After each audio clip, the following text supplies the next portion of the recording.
Scabies বর্তমানে মারাত্মক আকার ধারণ করেছে।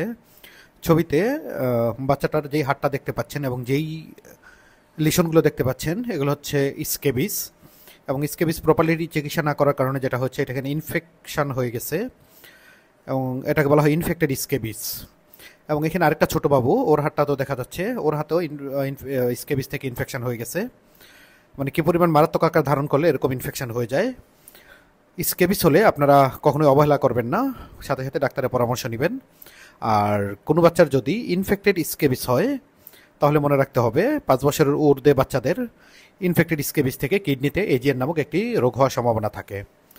কারো যদি স্কেবিস থাকে তাহলে অবশ্যই ডাক্তারের পরামর্শ মতো নিয়ম মেনে আপনারা ওষুধ ব্যবহার করবেন।